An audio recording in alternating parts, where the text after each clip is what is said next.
Trump caught in courtroom trap as own lawyers expose everything to prosecutors. The president's oldest son testifying for about 90 minutes today in the Trump org fraud trial, denying any involvement in the preparation of his father's financial statements, including after his father became president and he was appointed trustee of a revocable trust.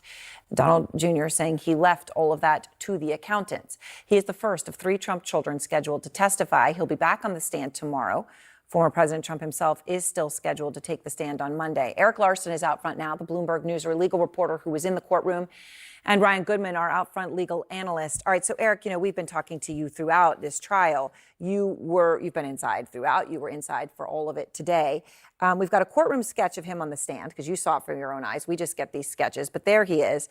According to the Washington Post, quote, he left the room for the afternoon break. Don Jr. paused to hover over the courtroom sketch artist's work, looking at her drawing of him. So there is this theory floating around on YouTube right now, and the narrative is basically that Trump's lawyers have set him up in some kind of courtroom trap, that they are working with prosecutors, that they are exposing him, that they are essentially betraying him to the DOJ, that they are making deals to flip on Trump. And every time you watch one of these videos, it feels like, oh my God, this is it. This is the smoking gun. This is the moment where it all comes crashing down. This is where Trump finally gets exposed because his own lawyers turned against him, and the videos are getting thousands of views, tens of thousands of views, and people are sharing them, and people are believing them, and people are treating them as if they are factual reporting instead of what they actually are, which is unverified speculation from people on the internet making dramatic claims without evidence. Sounds like father, like son, but can you tell me about that and what the mood was like when he was on that stand?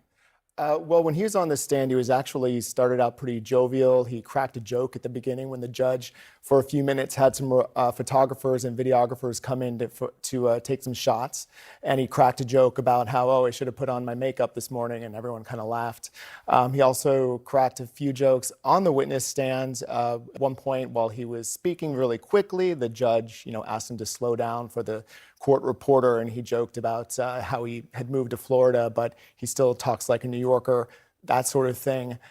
So he was pretty laid back, especially compared to sort of the demeanor of his father when he's been in court and speaking to reporters outside the courtroom and lashing out sort of at the very, very judge. Angry. Right, so there was none of that from Donald Trump. And he seemed prepared. So let me be really clear about this right now. There is no credible evidence that Trump's lawyers have set him up in some kind of courtroom trap. There is no verified report that any of Donald Trump's lawyers have flipped to prosecutors. There is no documented instance of a Trump lawyer exposing him in court or making secret deals with the Department of Justice. None of that has been confirmed. None of it is supported by court records, credible reporting, or official statements. It exists only as speculation.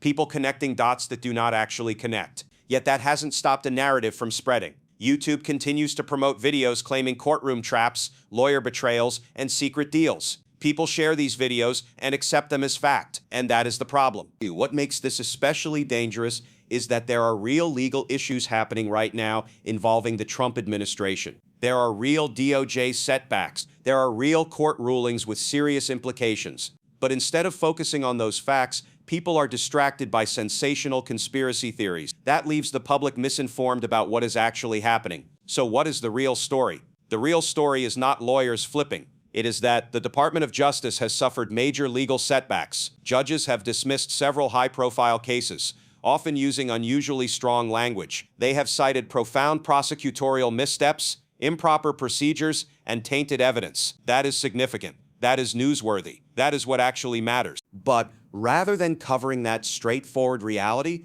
some commentators have repackaged these dismissals into a narrative about betrayal and courtroom traps. When cases are thrown out, they assume Trump's lawyers must be sabotaging him. They ignore the much more common and much more plausible explanation. Prosecutors made serious mistakes. The law is complex. Legal procedure matters. Cases can collapse for reasons that have nothing to do with betrayal or conspiracy. But complexity does not generate clicks, and speculation does. In November 2025, judges dismissed multiple cases after finding what they described as profound prosecutorial errors. These were not minor technicalities. Judges cited illegal procedures, improperly gathered evidence, and unlawful appointments of interim U.S. attorneys. That last issue is especially important.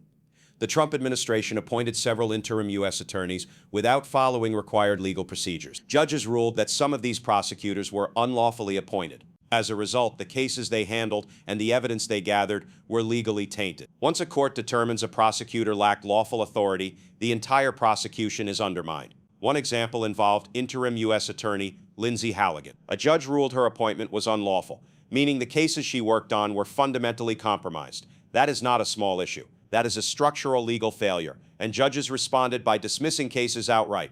This creates serious problems for the administration. It puts prosecutions at risk. It opens the door to overturn convictions, and it raises questions about how the DOJ has been operating. That is the real legal crisis, not secret deals or lawyer betrayals. But instead of grappling with that reality, conspiracy narratives rush in. People see cases dismissed and conclude there must be a trap. They see judges criticize prosecutors and assume sabotage. They prefer drama to due process.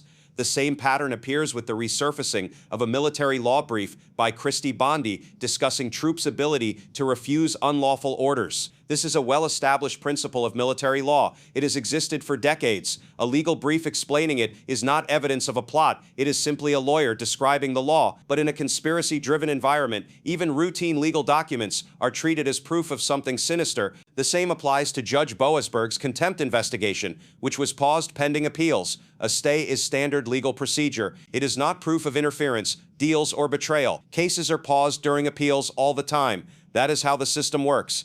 The real problem is not hidden schemes. It is a refusal to understand how the legal system actually functions. So here are the 4 key facts you need to understand. First, there is no evidence that any Trump lawyer has flipped. No transcripts, no deals, no verified reporting. If a lawyer testified against a client or cooperated with prosecutors, there would be records. None exist. Second, the real story is DOJ procedural failure. Judges are dismissing cases because prosecutors violated legal requirements.